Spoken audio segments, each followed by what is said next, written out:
Watching an Iron Chef episode, Dylan said he would really love to someday grow the secret ingredient, like be the secret ingredient. And so on a laughable joke and exciting idea, that birthed the farm.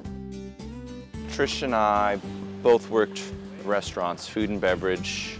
When we started to date, she wanted to take things more seriously. She had definitely a list of questions, you know? What are you gonna do with yourself? What would you like to do with yourself?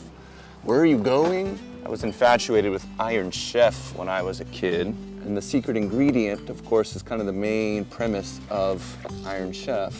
What can you do with this one thing in abundance? Create as many dishes as you can.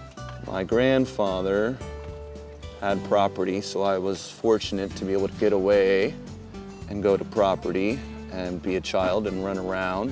I always told her it would be interesting to have a farm, be the secret ingredient. And she was apparently just as crazy as I, because she said that sounded like a great idea.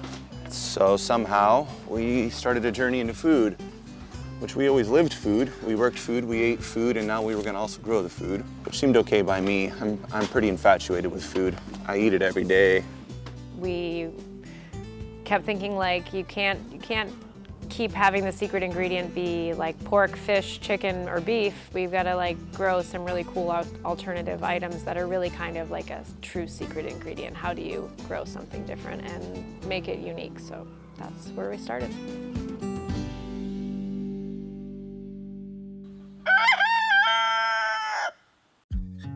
My name is Patricia Haggerty. I am co-owner with Dylan Haggerty on Dilish Farm, where we took Dylan and Trish and mashed it together. As we know, that's kind of what we do on our farm, is mash all our work together. So that's us. Market gardening appealed the most to us. You know, you're at a market, you can harvest things faster, you can get things to market sooner. In some cases, you can keep prices affordable. It's similar to grocery stores.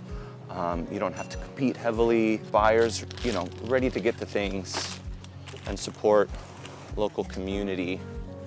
And it's been a life lesson to be touched by the community, driven by the community, learning from the community. I mean, you know, we bring tatsoi, which is, you know, an Asian continent green. It's an unfamiliar green to a majority of our community. You know, salad turnips, again, not a large, widely seen thing. And then, of course, some of the regulars. There's the arugula, romaine. We love lettuce. I love lettuce. It looks like a flower in the field. It's quite enchanting, and then you get to eat it. So it's kind of it's a fun thing. The winters, we spend a lot of time, you know, oogling the seed catalogs and thinking about the really cool, like, things we could grow and introduce to people. And, you know, we've been at it 10 years now. You know, we do flowers, we do eggs. I do shiitake mushrooms on logs. Food, yeah, I don't know, the love of food, right? And the ability to touch people with that. And it brings new challenges and experiences in cooking and eating, and I enjoy that approach to life and those challenges that it can provide an individual to look at something and say, what can I do with this? So I made it to the secret ingredient, you know? I got the secret ingredient every week now. So we do a CSA and then the farmer's market, and then we try to do additional, like, small wholesale selling things. And for the farmer's market, it's been a great way to increase some of the value-added products that I do, such as dried herbs and dried beans and things that last a longer storage life. It's helped me to kind of increase.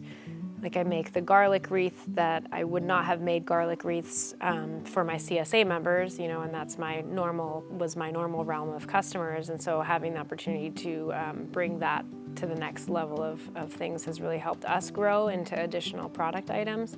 It's also helped us to reach a lot more community. I think there are a few people who might drive by and see the sign of the farm and say, oh, I know where you are. But now when I'm at the market, I have a lot more people who will say, oh, I drive by there all the time, and I know you're a farm, and oh, it's cool to see what you do and to see both sides of that. So I think, you know, being out there with the opportunity to just see the general public is really kind of what helps increase the farm from being a small CSA to a bigger CSA to an event space where people can come and spend time on the farm to doing a lot more educating, and it's really helping to bridge a lot of those gaps. But it means everything to me to be able to see people changing that daily routine.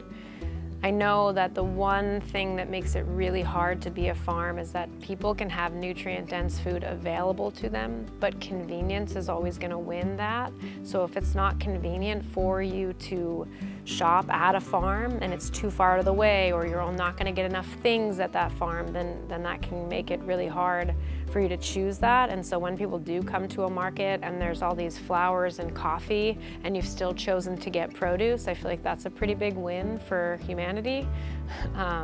We get a chance to see people really choosing a better food option, as well as when you're getting something locally seasonally grown, you're getting a more nutrient-dense variety. Like, I don't have to try hard to be more healthy than the grocery store. So when you're buying something from the farmer's market and you come back and see me the next week and you say things like, "I can't believe I still have your lettuce in my fridge," and I'm just like, yeah, because it's supposed to last this long. That's what we've been missing, you know. And so there's an additional joy that comes from knowing that people are able to come back. It allows us to have those one-on-one interactions, to keep things personal.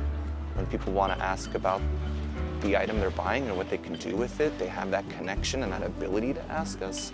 And since we are restaurant people and food people, we typically have good answers about that, or at least drive their train of food thought and what they can do with that. And any market, I hope that's the biggest takeaway you can get. It's just the people, the community, the connection, and how personal it can be through your shopping experience. And people who come to us every week, sometimes it's just to grab the hug, sometimes they walk away with eggs, but they always walk away with a smile, right? And I think that's a cool part of the market. I think every day I meet a new person who says, "Oh my gosh, I didn't know you were here. I've been looking for you." And that's like, oh, yes. I've been waiting for you to find me, and what gives me hope is definitely a lot of little things. All of the little things that come together when you're surprised it can come together, when something finally works out, when people start seeing it and they surprise you by all the positive feedback that happens, and you're like, oh, I've just been doing this for so long. I didn't realize how many people it was touching and affecting, and how much help it was giving to people is just suddenly appearing. And I think that gives me hope to keep on growing and trying and struggling through all of the learning that this is to create it. So, yeah. When you come here, I hope you can feel nurtured. I hope you can feel loved. I've had people remark how they come back just because of the energy, whether that's energy in the people that are here between Trish and I, or that's the energy in the food. But I think that there is a translation from that to allow anyone who comes here to just feel good in any way they need to feel good. And I think that's ultimately what we want. We need all the goodness that we can find sometimes. Sure, I like my socks, but I'm in an outfit, that's for sure. This is a Peking duck. If you've ever eaten duck, this is... I'm not gonna eat you.